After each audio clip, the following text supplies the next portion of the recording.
이번 주의 토라 포션의 말씀은 에모르입니다. 이것은 아마르에서 나온 것인데 말하다, 말하라, 말하다 이런 뜻을 가지고 있죠. 이 에모르라고 하는, 이 아마르라고 하는 이 토라 포션 제목이 굉장히 중요한 말씀이고요. 이것이 사실은 이 온 우주를 창조하신 하나님의 도구입니다. 이것이 아마르입니다.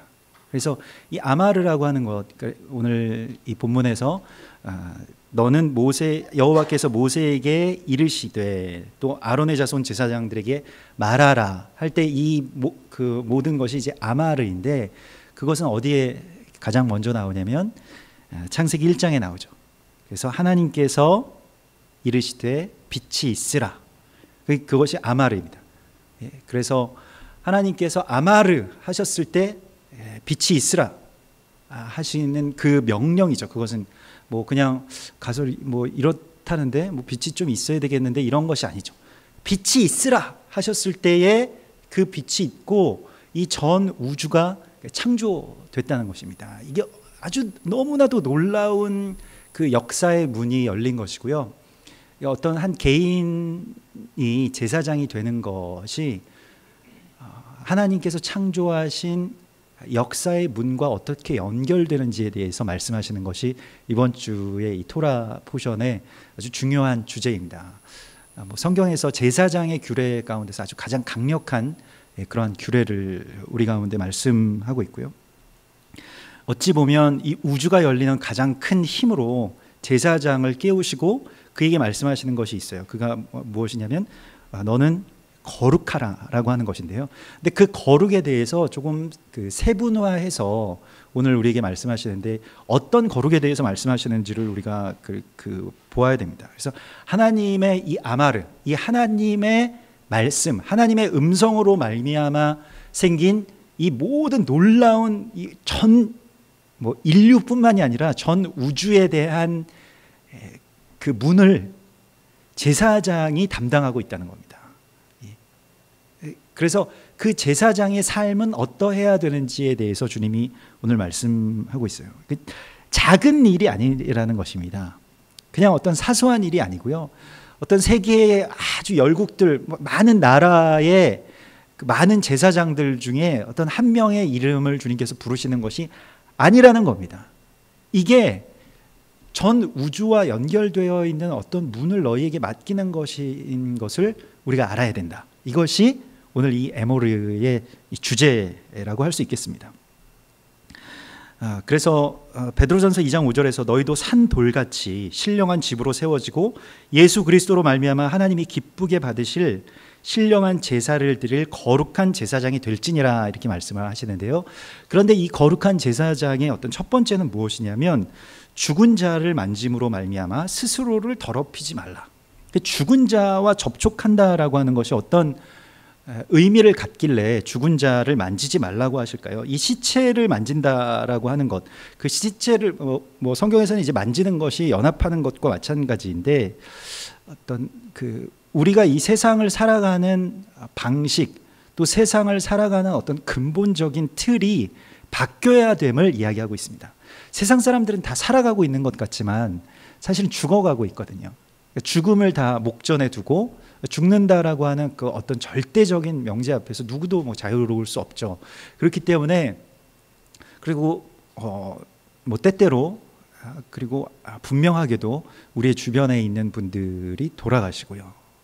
그런 어떤 죽음 속에서 계속해서 누군가가 죽는 속에서 누군가가 태어나기도 하지만 누군가가 죽어가는 그 속에서 우리는 살고 있습니다. 그래서 죽음이라고 하는 것이 우리에게 먼 것이 아니죠. 그런데 주님께서 말씀하시는 것은 이것입니다. 제사장들은 그 죽음과 접촉하지 말라고 말씀을 하세요. 그래서 우리가 이 세상에 우리가 있는 것은 죽어가는 것이 아니라 살아가는 것이다. 이게 이제 이 죽음과 접촉하지 말라고 하신 하나님 말씀인데, 그럼 살아간다라고 하는 것은 무엇이냐? 그냥 내가 이렇게 존재하면 사는 것이냐? 그것은 또 아닌 것이죠. 우리가 이 죽음과 접촉하지 않고 이 세상을 살아간다라고 하는 것이 결국 제사장으로서 이 전 우주의 그러한 문을 열어가는 주님의 거룩한 제사장으로서 우리가 부르심을 받았음을 주님께서 말씀하시고, 이것은 마치 빛이 있으라, 또 해는 해와 달은 날과 달을 주관하라 라고 말씀하신 그 명령과 같은 급의 말씀이라고 하는 것을 우리가 알아야 됩니다. 그러니까 지금 제사장을, 여러분들을 제사장으로 하나님께서 부르시는 것은 그 무게가 있는 거예요. 창세에 하나님께서 빛이 있으라, 해가 나를 주관하라, 달이 주관하라 하는 말씀과 꼭 같은 무게로 지금 이 에모르라고 하는 말씀이 있는 겁니다. 하나님의 명령, 하나님이 말씀으로 그 세상을 창조하실 때, 천지를 창조하실 때의 그 무게로 지금 우리를 부르고 계신다라고 하는 것을 우리가 알아야 됩니다. 그런데 우리는 계속, 우리가 일부 예배 때도 함께 나눈 것과 같이, 우리는 그 부르심의 무게를 전혀 알지 못하고 그냥 내 기준 하에서 나의 삶을 살아나간다고 하는데, 결국에는 세상 사람들이 다 죽어가는 세상 사람들이 사는 것 같은 방식으로 이때까지 살아왔다는 것입니다. 그냥 세상의 방식으로, 세상 사람들이 자기 자신을 얼마나 하찮게 생각하면서 살아가는지를 우리가 알아야 된다는 거예요. 자기를 위하고 자기가 막 좋은 걸 갖고 좋은 걸 먹고 좋은 걸 소유하고 남 부럽지 않게 떵떵거리면서 사는 것 같아도, 하나님 보시기에는 그것은 자기가 그냥 어차피 죽을 거니까 이렇게 산다, 어차피 우리는 나중이 되면 죽을 거니까 이렇게 살아간다라고 하는 것과 다르지 않다는 거예요. 그렇게 되면 뭐가 일어나게 되냐면요, 첫 번째로는 성적인 문란함이 거기 반드시 수반되게 되어 있습니다. 그게 무엇이냐면, 이스라엘에도 두 가지가 있어요. 두 뿌리가 있습니다. 가장 거룩한 어떤 뿌리가 있는 반면에 또 가장 악한 어떤 뿌리들이 있는데, 그 뭐냐면, 지금 이제 텔아비브의 가장 전 세계적으로 가장 음란한 도시라고도 할 수 있을 것입니다. 이스라엘의 한 도시는, 이스라엘의 수도죠. 근데 그 텔아비브에는 이 유럽에서 가장 큰 이 퀴어 축제가 열립니다. 그 동성애자들이 유럽 전역에서 매년 여름에 모여서 거기서 페스티벌을 하고요. 아주 당당하게, 말하자면 하나님 그 목전에서 지금 그 악한 일을 하려고. 근데 이제 그 동성애에 관련된 것은, 특별히 그런 성적인 문란함들은, 이게 그 성경에서는 가증한 일이라고 말씀하고 있어요. 근데 가증한 일은 그냥 범죄랑은 좀 다릅니다. 가증한 일이라고 하는 것은 대적이 그걸 가지고 뭔가를 하는데 이용을 한다는 것입니다. 이게 가증한 것이에요. 그냥 이렇게 우리가 범죄하고 실수하고 그래서 하나님이 용서해 주시고 이런 단계의 일이 아니라, 남자가 남자와 또 여자가 여자와 그렇게 사랑할 수 있다, 그러한 것이 우리의 어떤 권리다라고 주장하면서 결혼하고 거기서 아이들도 가지려고 하고, 그러한 모든 어떤 시도들이 가증한 일이라는 거예요. 하나님 나라의 질서를 이제 파괴하려고 하는 대적에게 이용이 된다는 것입니다. 이 가증한 것들과 이 가증한 일들을 이제 대적들이 행하고, 자기들도 그 대적들이 그러한 그 가증한 것을 통해서 하나님의 질서, 그러니까 이 전 세계 천지를 창조하신 하나님 나라의 그런 질서를 파괴하려고 하는 그 시도들 속에서 우리가 거기에서 그 대적하면서, 우리가 하나님의 거룩한 제사장으로서 이 천국을, 하나님의 나라를 지키는 성전 문지기로서 이 땅 가운데서 살아가는 방식, 또 우리가 받은 사명을 주님이 오늘 말씀하시죠. 그래서 그 죽음과 접촉하는 것에 대해서 말씀하시고요, 그것을 부정하게 하지 말고, 또 죽음을 이제 슬퍼하지 말라고 하시는 거예요. 그게 이제 무엇이냐면, 이게 우리는 이제 성직자들이 그 장례식에 꼭 성직자들이 와야 이제 장례식을 하잖아요. 그래서 성직자들이 장례식에 가는 것, 목사님들이나 다른 기타 종교도 다 그 장례식에 가게 되는데, 근데 사실 유대인들 같은 경우에는 지금 이 성경의 말씀에서는 제사장은 거기 가서는 안 된다라고 말씀하시는 거예요. 그러니까 사실은 제사장이나 하나님의 그 거룩한 제사장들이 거기에 가서 그것들과 접촉하지 말고, 그러니까 직계 가족들 외에는 장례식 가지 말라, 이런 말씀입니다 지금. 근데 왜 이런 말씀을 하셨을까? 레위기 10장에 보면 아론의 아들들, 그 두 아들이었던 나답과 아비후가 죽죠. 나답과 아비후가 다른 불을 들이다가 불에 타서 죽습니다. 근데 지금 아론에게 말씀하시고 아론에게 거룩하라, 너는 제사장이기 때문에 거룩하라고 말씀하시는 그 지점이 바로 어디냐면 아들들이 죽은 그 지점이에요. 지난주에 토라 포션의 말씀입니다. 그들이 죽은 후에 너는 거룩하라, 이것이거든요. 토라 포션 제목이 그 아하레이 모트하고 캐두심인데 그것이 이제 죽은 후에 거룩하라. 그러니까 거룩이라고 하는 것이 아론이 받아들일 때는 이게 그냥 레위기에서 아주 몸이 건조하게 그 지정된 어떤 규례로 받아들이지 않았다는 것입니다.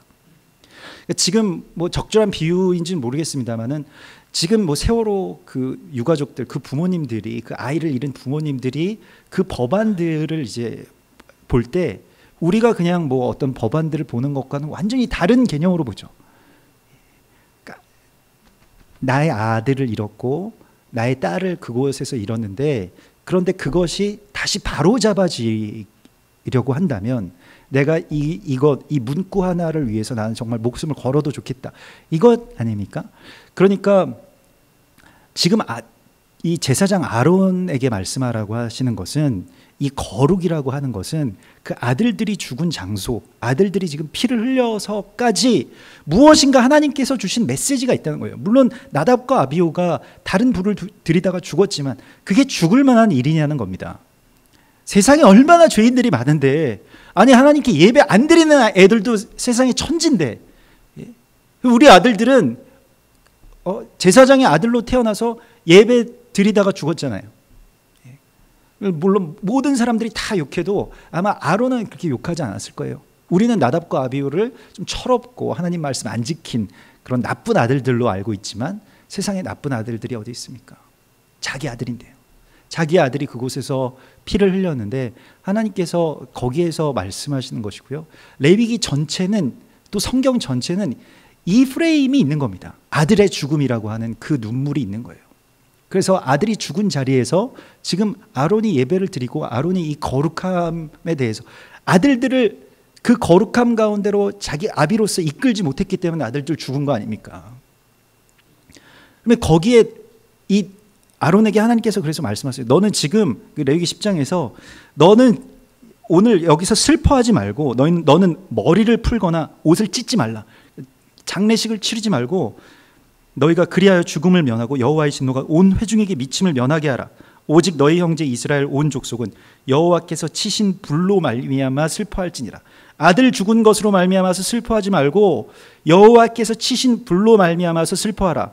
너희 제사장들은 지금 사람들이 죽은 곳에 가서 이거 슬프다 슬프다 이렇게 울지 말고, 예수님께서 나사로의 장례식에서 우셨던 것처럼 왜 사람들이 계속해서 죽어가는지에 대해서 근본적으로 슬퍼하라고 말씀하시는 겁니다.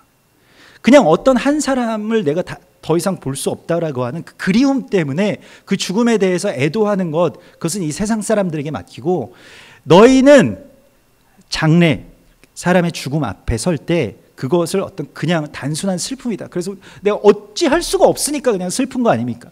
근데 너희는 슬퍼하지 말고 대신에 거룩하라고 말씀하시는 거예요. 부활이 없는 자들의 장례는 슬픔이 끝입니다. 더 이상 나아갈 곳이 없어요. 또 다른 곳으로 갈 곳도 없습니다. 그러나 무엇인가 사명이 남겨져 있는 자들에게는 슬픔은 두 번째 문제예요. 하나님께서는 그것을 우리에게 말씀하고 있는 것입니다. 우리가 이 세상을 살아가는 데 있어서 왜 사람이 죽는가라고 하는 것에 대해서 슬퍼하라는 거예요. 예수님은 나사로가 사실 것을 아셨기 때문에 나사로가 죽은 곳에 가셔서 우실 필요가 없었습니다.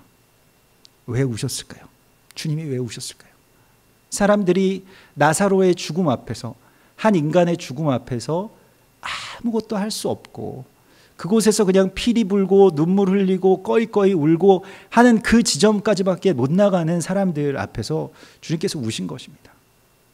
그리고 그 너머의 길, 그 다음의 역사, 그것을 넘어서는 하나님의 약속을 우리에게 바라보라고 말씀하시는 것입니다. 그래서 사체에 접촉하지 말라고 하는 것은 단순히 그냥 사체 접촉이 아니라 장례식, 그리고 죽음에 대한 슬픔에서 빠져나와서 그것을 넘어서서 슬퍼하라. 성령의 불이, 그러니까 이 재앙의 불이 이 땅 가운데 임하는 것에 대해서만 너희는 슬퍼하라고 그렇게 말씀하고 있습니다. 그래서 그 직계 가족에게는 그래도 직계 가족이니까 근데 그 슬퍼할 수 있는 어떤 권한이 주어졌습니다마는 그럼에도 불구하고 아론은 자기의 아들들이 죽었을 때 울지 못했죠. 장례식도 못 치렀습니다. 하나님도 하나님의 아들이 죽은 그 자리에서 우리를 살려주시는 것을 먼저 하셨습니다. 우리를 살려주시는 일만을 하고 계십니다. 너희 때문에 내 아들 죽었다 이렇게 말씀하시지 않죠. 그것이 바로 죽음에 대한 우리의 그 자세여야 할 것입니다. 그래서 이렇게 죽음과 접촉하지 않는 것이 4절에 보십시오. 21장 4절에 제사장은 그의 백성의 어른인즉 자신을 더럽혀 속되게 하지 말지니라. 여기서 어른이라고 하는 말은 그냥 뭐 노인이라는, 그러니까 우리가 흔히 생각하는 그 어른과는 다릅니다. 여기서 어른이라고 하는 말의 원어는 바알이에요. 바알. 근데 바알이라고 하는 것은 이렇게 나쁜 의미, 뭐 우상 이런 것이 아니라 바알이라고 하는 것은 주인이라고 하는 뜻입니다. 머리라고 하는 뜻입니다. 그러니까 남편을 바알이라고 부르거든요. 그 히브리인들은 남편을, 그러니까 집 주인, 우리도 주인장이라고 부르시는 분들이 있으신가요 혹시? 예전 분들은 그러시더라고요. 우리 저 집주인이라고 이렇게 이야기하시는 분들이 있으시죠. 요즘에는 뭐 다 전세 사셔서 그런지 집주인이라고 잘 말씀을 못 하시더라고요. 옛날에는 뭐 그 집에 그래서 그 이 명패도 이렇게 문패도 붙여놓고 거기에 꼭 그 아버지의 이름들이 다 이렇게 붙어 있었죠. 그게 바알입니다. 집 주인이에요. 그러니까 이 백성들의 주인, 근데 주인은 뭐냐면 소유하는 어떤 주인이 아니고요, 대표하는 주인이라는 것입니다. 그러니까 여기서 노인이라고 하는 말씀은 무엇이냐면 지금 이 온 백성들을 대표하고 있다. 이 백성들이 어떤 한 몸이라면 백성의 얼굴이다라고 하는 거예요.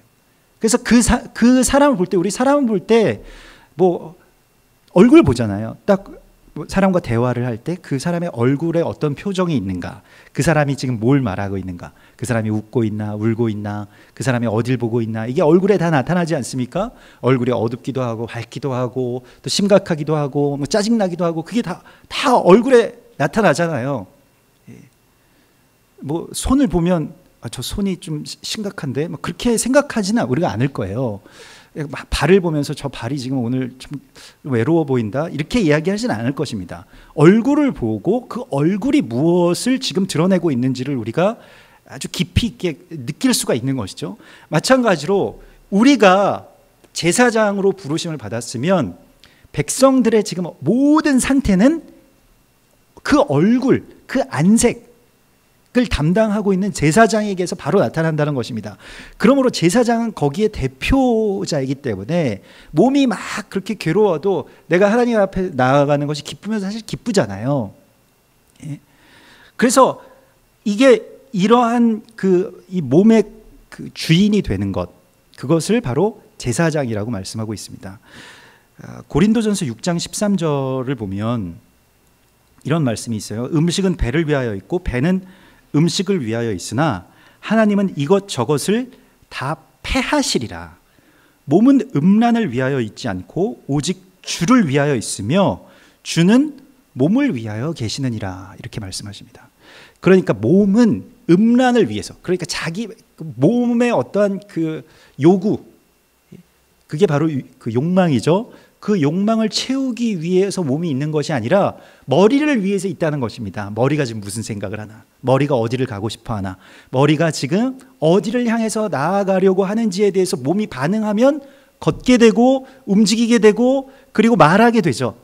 그러니까 몸이 지금 거기에 대해서 반응을 하지 않으면 나는 이렇게 말을 하고 싶은데 이상한 말이 나가고, 나는 여기 가고 싶지 않은데 발이 먼저 움직여서 다른 곳으로 가고, 그렇게 된다는 거예요.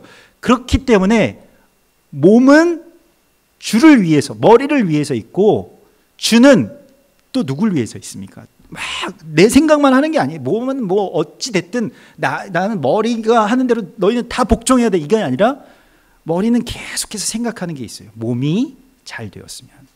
그러니까 우리도 항상 머리가 항상 이 몸에게 저주잖아요. 언제나 여러분 머리가 몸에게 져주지 않습니까? 밤에 먹지 말아야지, 꼭 안 먹고 자야지, 나 꼭 이 라면 절대로 오늘은 안 먹을 거야, 나 오늘 운동 많이 했어.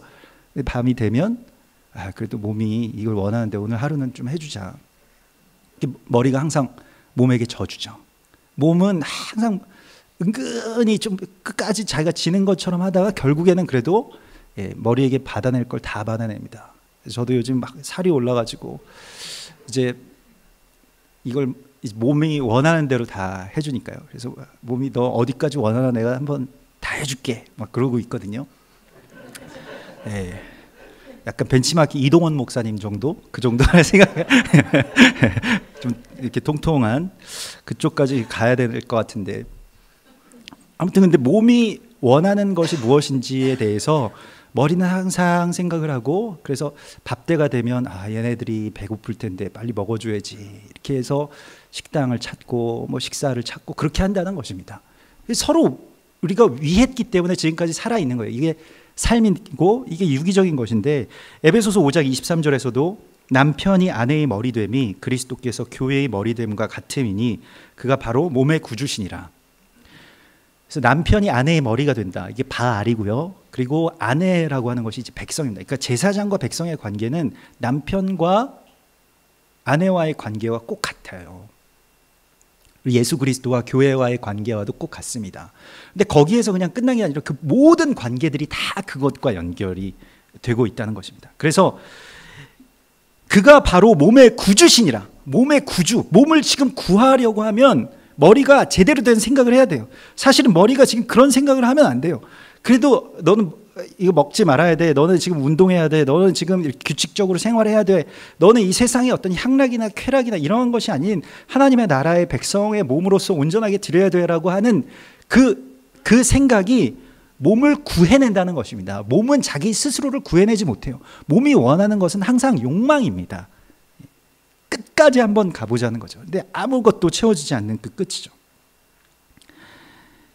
그래서 남편들아 아내 사랑하기를 그리스도께서 교회를 사랑하시고, 우리 유명한 말씀이죠. 결혼식 날마다 들어서 지루하실 말씀인데, 그 교회를 위하여 자신을 주신같이 하라.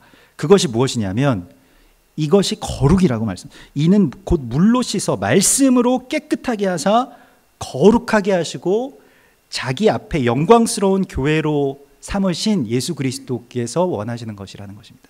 그러니까 제사장의 삶은요, 몸을 위해서 살아가는 거예요. 우리가 제사장으로서 부름 받으신 것을 여러분 믿으시죠?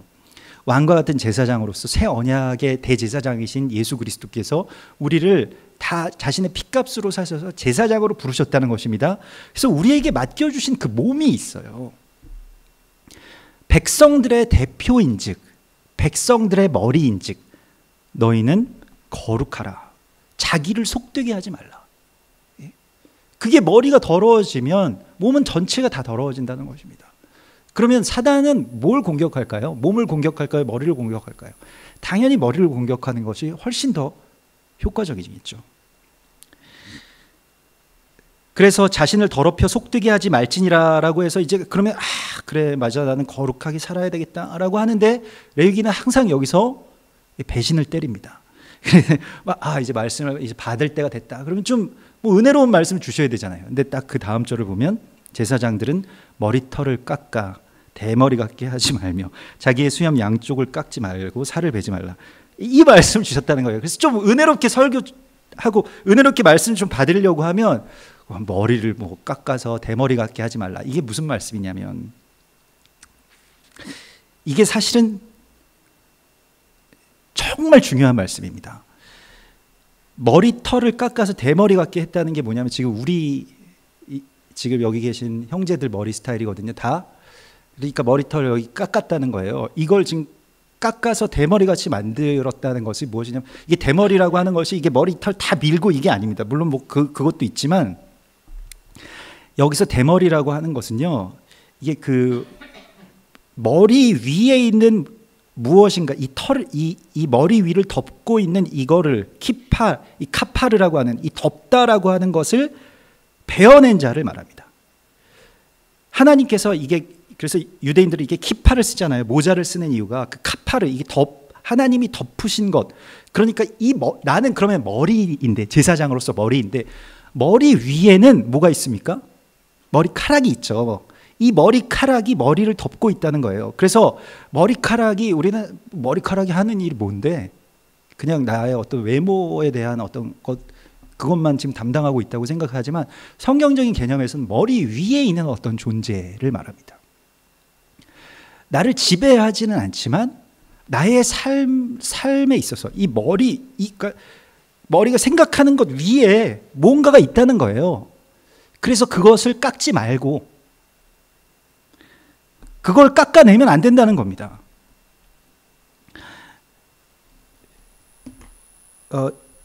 유대인들 여러분 머리 스타일을 한번 보실래요? 유대인 머리 스타일은 다 뭐 잘 아실 겁니다. 이런 스타일이죠. 이렇게 머리에 저 구렛나루 부분, 그렇죠? 그 머리를 길러서 저렇게 닦게 돼 있어요. 꼬게 돼 있습니다. 저거 우리 다 미뤘잖아요. 저걸 민 사람들이 대머리라는 겁니다. 이렇게 머리를 깎은 사람들, 그렇죠? 이렇게 머리를 깎아서 이렇게 꼬게 되어 있습니다. 이 사람들 뭐 이거 예뻐 보여서 이거 하는 걸까요? 이렇게 머리 깎고 막 애교 부리려고? 그거 아니거든요.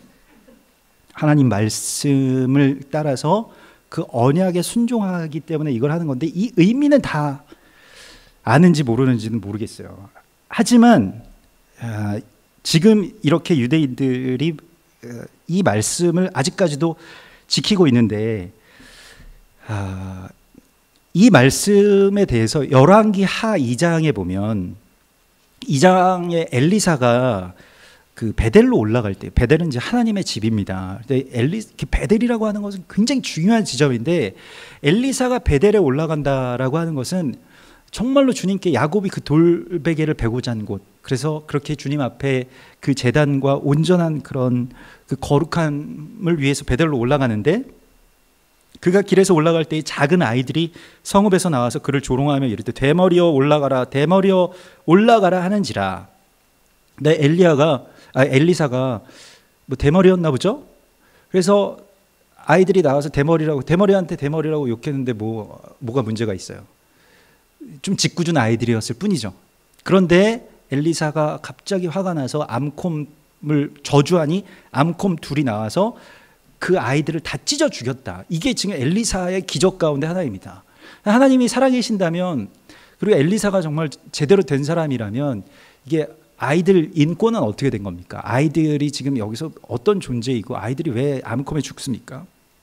이 말씀은 엘리사는 참 무서운 사람이었나 보다 이렇게 하고 우리가 넘어갔습니다만은, 여기서 대머리에 올라가라고 하는 것이 올라가라, 이 알라라고 하는 거예요. 올라가라는, 그래서 그 머리 위로 올라가라는 거예요.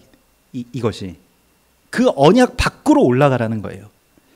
언약 밖으로 올라가면요, 실제로 올라가는 것 같지만 완전히 추락하게 되는 것입니다. 암콤이 나와서 그 아이들을 찢었다라고 하는 것이 뭘까요? 아이들 굉장히 막 빠르게 움직이면서 막 뛰어다니면서 엘리사 주변으로 막 대머리에 올라가라, 대머리에 올라가라 그랬을 텐데, 암콤이 2마리가 갑자기 나온다는 그 생각을 해보세요.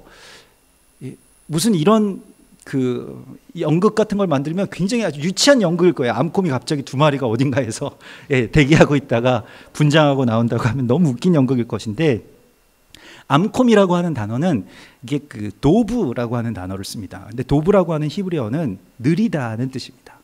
천천히 가다. 그 암콤을 보면 뭔가 이렇게 천천히 뭐 나무늘보처럼 천천히 움직였나 봐요. 그래서 도브, 다바브에서 나온 것인데 느리다라고 하는 뜻입니다. 근데 느린 것 둘이 나와서 빠른 아이들을 다 찢어 죽인다는 것입니다. 그 뭘 의미하는 건지 이제 아시겠죠? 뭘 의미하는 것일까요? 느린 것은 무엇일까요? 아이들은 빠른데.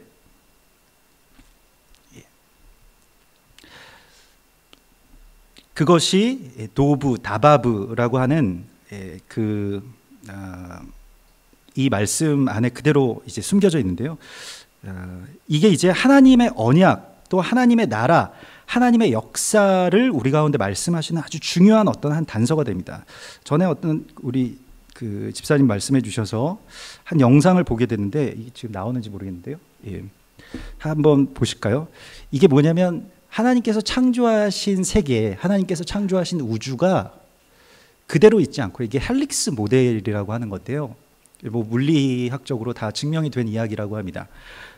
하나님께서 창조하신 이 우주가 그냥 이렇게 이 은하계가 이렇게 있는데 그냥 이렇게 있는 게 아니라 막 움직이고 있다는 거예요. 엄청나게 빠른 속도로 뭔가 지금 움직이고 있다라고 하는 겁니다. 이게 그 헬릭스 모델이라고 하는 건데요. 그래서 우리의 그 태양계는 이 헬릭스 모델 이론에 의하면 어딘가를 향해서 굉장히 빠른 속도로 우리가 지금 태양계 지구가 이 태양을 중심으로 해서 이렇게 막 공전을 하고 있잖아요. 자전을 하면서 공전을 하고 있잖아요. 그런데 그것뿐만이 아니라 엄청나게 빠른 속도로 어딘가를 향해서 계속 저기 아까 전에 예. 저게 뭔가가 이렇게 가는데 지금 저 주변을 돌고 있는 게 뭐냐면 각 은하계들이라는 겁니다.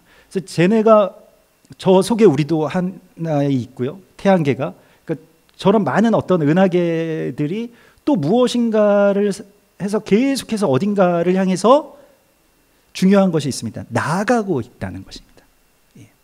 근데 우리는 이때까지 생각했는데 이게 우리가 지구가 태양을 주변으로 이렇게 도니까 계속 다람쥐 쳇바퀴 돌듯이 세상은 이렇게 돌고 그래서 뭐 다시 돌고 우리가 계속 그 얘기를 했잖아요. 그래서 계속 돌고 공술에 공수거고 사람들은 계속 태어나고 죽고 돌고 그래서 네팔에서 사람들이 그렇게 많이 죽어도 슬퍼하진 않는다는 거잖아요. 나중에 다시 살아날 거니까 윤회니까 어차피 도는 거니까 이거 도는 거다 계속. 그런데 우리는 그냥 이렇게 원 안에서 도는 것까지만 생각을 했었는데 그것이 아니라 나선형으로 돌아가고 있다는 것입니다. 그게 왜 중요한 거냐면요. 다시 제자리로 돌아오는 게 아니라 어딘가를 향해서 뭔가 방향이 있다는 거예요. 그래서 계속해서 나아가고 있다는 겁니다. 저렇게요. 계속해서 무언가가 지금 돌아가고 있다는 거죠. 엄청난 축으로. 그래서 이게 머리를 이렇게 깎으라고 하신 것과 연관이 있는 거예요. 괜히 이스라엘 사람들만 막 시비 걸어서 하나님께서 괜히 남자들 이 머리 스타일 하고 싶지 않은데 맨날 이거 꼬아가지고 이거 꼬는 것도 힘들 것 같아요. 맨날 애들 막 공부하지 않고 맨날 이거 꼬고 있고 막 이럴 거 아니에요. 근데 이걸 꼬는 게 뭔가요? 우리가 어딘가를 향해서 계속해서 나아가고 있다라고 말씀하시는 겁니다. 그 아래 우리가 있다는 거예요.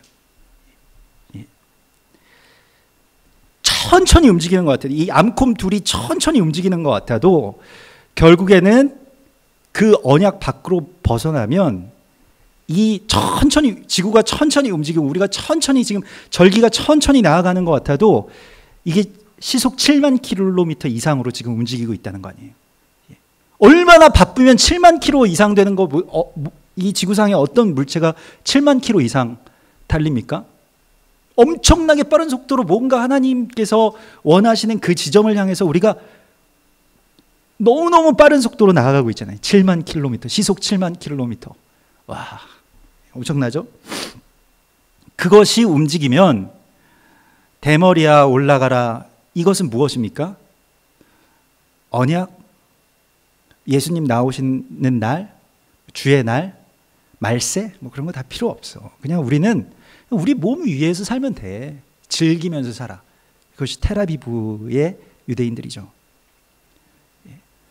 그 텔아비브에 있는 유대인들 가운데는 엄청난 종교인들도 있대요. 그러니까 물론 비종교인들이 굉장히 많이 있지만 엄청난 종교인들 가운데 이런 생각을 한다는 겁니다. 성경을 다 읽어보니까 어차피 유대인들은 다 죽는다더라.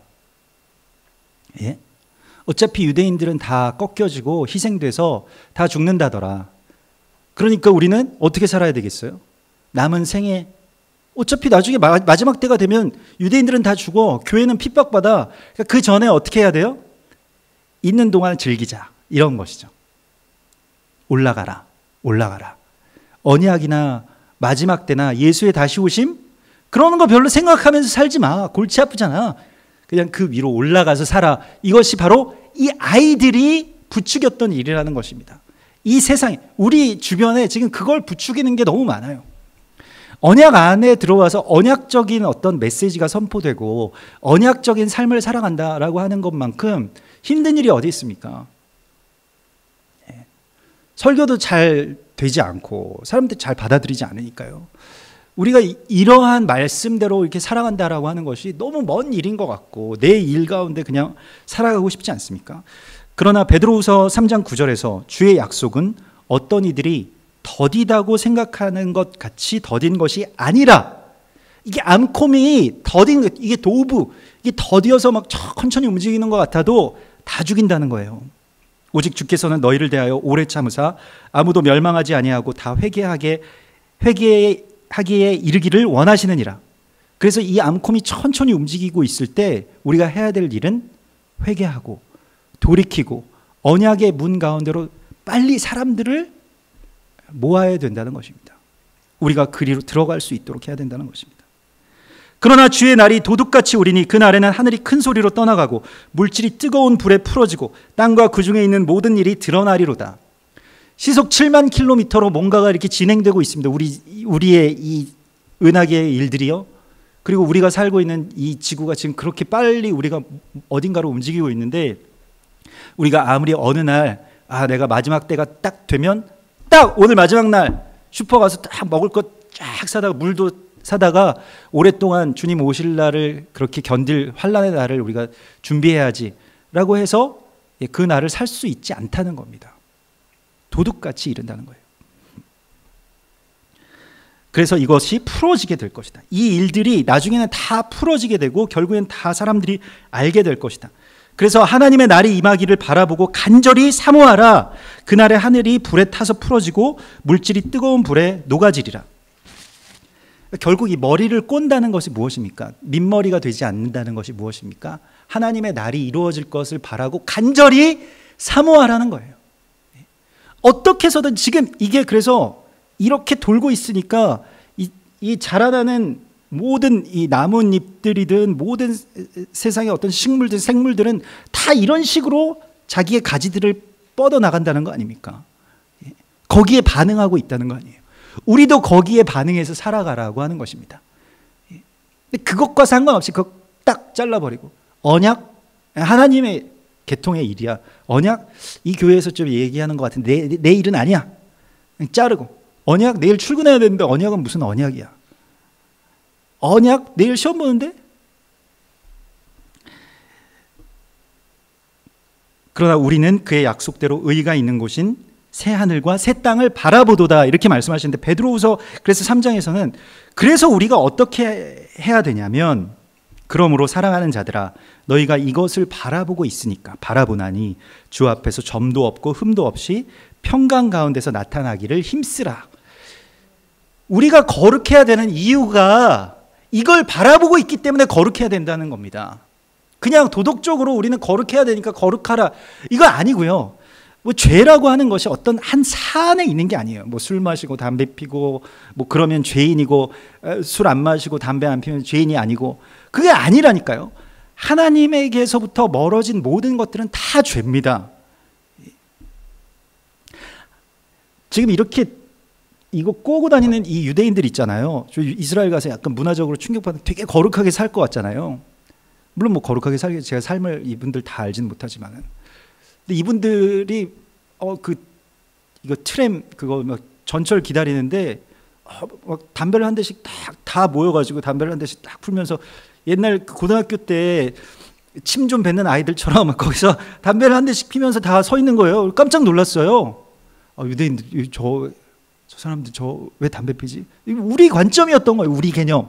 우리 개념에서는 담배 피면 정말 제일 거룩하지 않은 게 아무튼 교회에서는 담배 피는 거잖아요. 근데 유대인들은 그러면 얘네는 지금 머리 깎는 게 제일 지금 안 거룩한 게 다 부정하고 지금 다 돌맞아야 되는데요. 그 개념의 차이인 거예요. 하지만 중요한 것은 무엇이냐? 언약을 바라보고 있느냐 아니냐가 삶의 전반을 다 결정한다는 것입니다. 어떤 사안에 대한 얘기가 아니에요. 뭘 해도 안 해도 그것과 상관없는 이야기가 펼쳐지고 있다는 겁니다. 그걸 우리가 그래서 이 세계의 중심축, 내가 살아가는 이 전체의 프레임이 뭐냐, 죽어가고 있냐, 살아가고 있냐, 이것을 말씀하고 있다는 것이죠. 제사장의 삶이라고 하는 것은요, 그래서 어떤 한 가지 몇 가지가 뭐 잘 됐고 잘못됐고 이렇게 될 수가 없어요. 이것은 우리가 정한 어떤 기준이죠. 우리가 지금 바라보고 있는 어떤 관점이죠. 그래서 죄라고 하는 것, 하나님의 언약 가운데서 멀어진 그 죄에서 우리가 빨리 벗어나라고 주님이 말씀하고 있는 것입니다. 그래서 여호와의 교훈을 기쁘게 바라보고 그 말씀을 그대로 지키는 것. 그래서 그 지구 도는 그런 모습들이 시편에 굉장히 많이 나와 있죠. 그래서 시편에서 해는 그 신방에서 나오는 신랑과 같고 그의 길을 달리기를 기뻐하는 장사 같아서 하늘 이 끝에서 나와서 저 끝까지 운행하며 그의 열기에서 피할 자가 없도다. 그런데 그러면 우리는 어떻게 해야 될 것이냐? 시편은 거기서 그냥 멈추질 않고요. 항상 여호와의 율법은 완전하여 영혼을 소성시키며 여호와의 증거는 확실하여 우둔한 자를 지혜롭게 하며 여호와의 교훈은 정직하여 마음을 기쁘게 하고 여호와의 계명은 순결하여 눈을 밝게 하시는도다. 하나님의 언약, 그 엄청난 우주적인 움직임, 그 절기와 놀라운 하나님의 언약들이 이루어지고 있는 이 지점 가운데서 그러면 우리가 할 일은 하나님의 말씀을 기뻐하고 그 말씀대로 어떻게 해서든 살아보려고 몸부림치는 것입니다. 머리를 꼬든 아무튼 주님 앞에 나아가서 어떻게 해서든지 그리스도 예수로 나의 몸을 덧입기를 원하는 것이 거룩이라는 것입니다. 예수님이 지금 뭘 원하시는지. 내가 머리이지만은 우리가 이 세상에서 다 주인으로 살잖아요. 머리로 살잖아요. 내가 먹고 싶은 건 먹고 입고 싶은 거 입어야 되고 사고 싶은 거 사야 되고 그 내 머리로 그런 것만 계속 생각하지 말고 하나님께서 원하시는 것, 예수님께서 원하시고 그것을 위해서 죽으신 그 이유에 대해서 생각하고 그것을 따라서 나아가라. 그렇게 말씀하시는 것입니다. 이것이 거룩입니다. 그래서 그들의 하나님께 대하여 거룩하고 그들의 하나님의 이름을 욕되게 하지 말고 그들은 여호와의 화제 곧 그들의 음식을 드리는 자인즉 거룩할 것이니라. 그래서 제사장들을 또 바라보고요.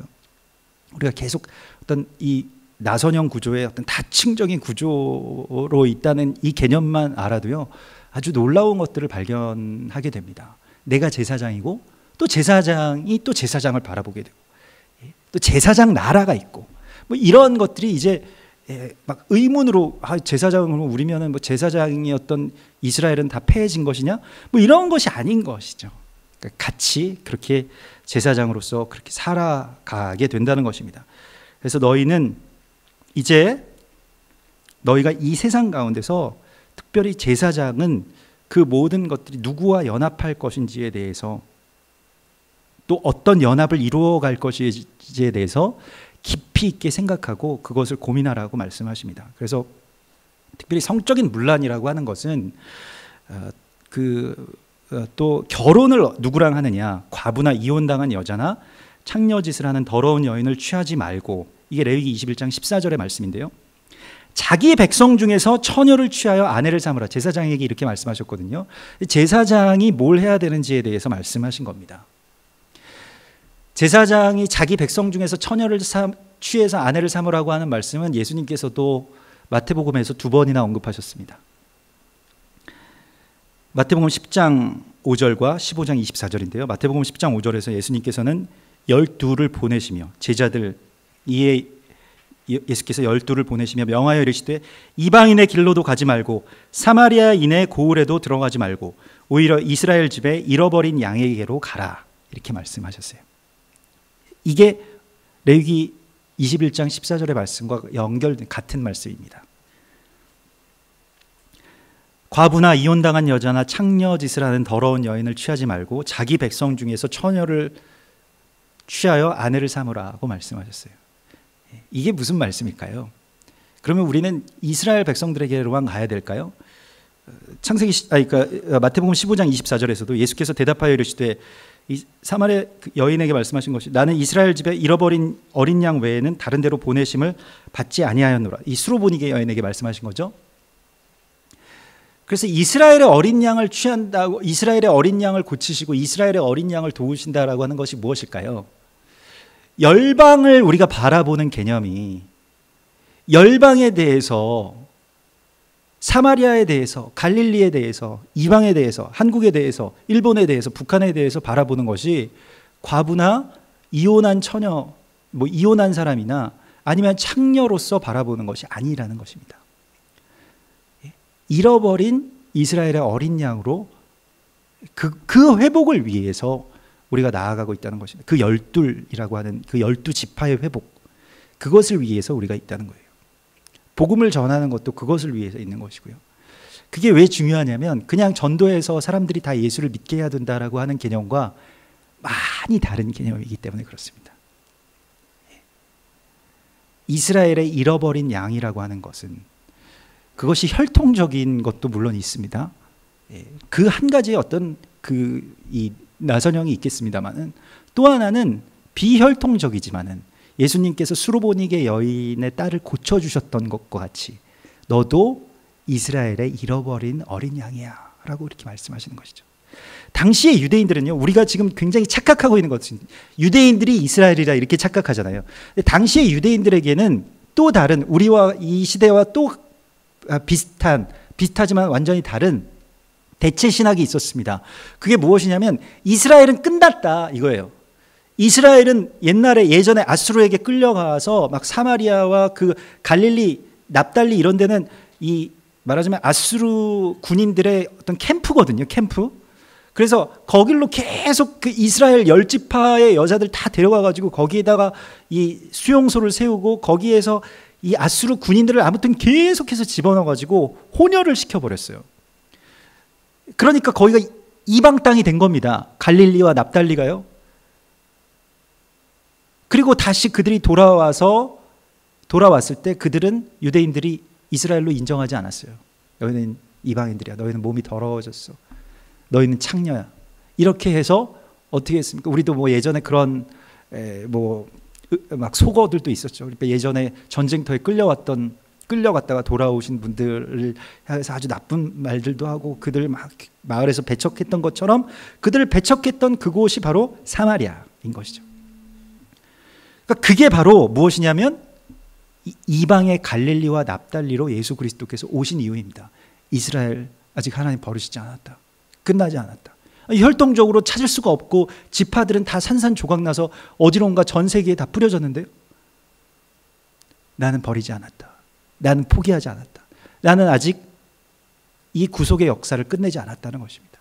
근데 유대인들은 그걸 끝났다라고, 유다 지파는 그 끝났다라고 한 것이죠. 예수님께서 오셔서 가장 많이 활동하신 곳이 어디입니까? 갈릴리와 납달리예요. 왜 거기 계셨겠어요?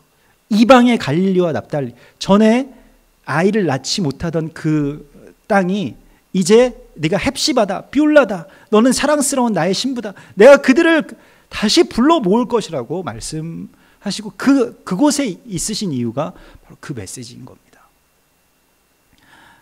그러니까 오늘날 우리도 이렇게 그냥 이 선들이 연결되어 있는 이 선들을 다 잘라버리고 난도질해버리고, 이게 다 연결된 어떤 머리카락이어야 되는데 다 잘라버리고 그냥 생각한 거예요. 그 언약, 이스라엘, 열방, 이게 다 다른 것이다. 나는 그래서 복잡해. 아무튼 이게 꼬여 있으니까요. 다 머리카락처럼 다 실타래처럼 이게 꼬여 있는데 베어내서는 안 된다는 것입니다. 다 연결되어 있어요. 언약과. 그래서 결국 그 언약의 한 지점을 향해서 우리는 다 함께 나아가고 있는 것입니다. 그래서 내가 내 아내를 사랑하는 것이 교회와 예수 그리스도의 관계와 연결되어 있다는 거 아니에요. 내가 우리 아버지와 불화하지 않고 아버지를 이해하게 되는 것이 하나님과 이스라엘과의 관계와 연결된다는 거 아니에요. 뭘 하실 겁니까? 이스라엘 회복을 위해서. 북한의 회복을 위해서 뭘 할 수 있을까요? 결국 부모를 공경하고 아내를 내 몸과 같이 사랑하고, 또한 교회의 대표로서 또 온 이스라엘의 대표로서 내가 어떻게 하는 것이 여기에 다 영향을 미친다라고 하는 것을 깨닫는 것이 바로 거룩입니다. 네팔의 지진에 대해서 큰 책임을 통감할 수 있는 것이 제사장입니다. 나랑은 관계없어. 나는 네팔을 위해서 한 번도 기도해 본 적이 없어. 바로 그것 때문에 네팔이 그렇게 된 것이죠. 주님 앞을 막아설 제사장, 그리고 이 언약의 거룩한 그 언약의 말씀에 온전하게 우리가 순종하고, 그러나 작은 것 하나하나, 한 사람과의 관계 하나하나를 풀어나가면서 그러한 언약을 향해서 계속해서 나아가고 있는 그러한 거룩한 주의 제사장의 삶이 되기를 주의 이름으로 축원합니다. 같이 기도하겠습니다. 이 시간 우리 주님 바라보시면서 좀 기도했으면 좋겠는데요. 주님께서 우리를 제사장으로서 부르셨다고 말씀하십니다. 그리고 이것이 더디게 진행되지 않고 너무나도 빠르게 지금 이 일들이 되어가고 있다고 말씀하십니다. 그래서 우리가 더딘 것처럼 보이는 이 언약의 일들이 급작스러운 이런 사건이나 사고로 나타나기도 하고, 전쟁이나 기근이나 또 여러 가지 땅에 가증한 일들 때문에 나타나는 그러한 모든 어떤 현상들, 그러한 것에 대한 책임이 제사장인 우리에게 있다고 주님께서 오늘 말씀하셨습니다.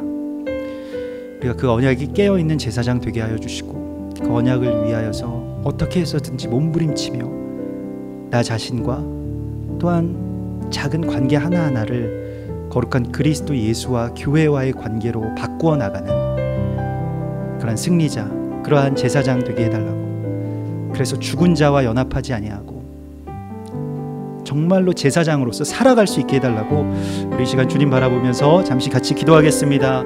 주여.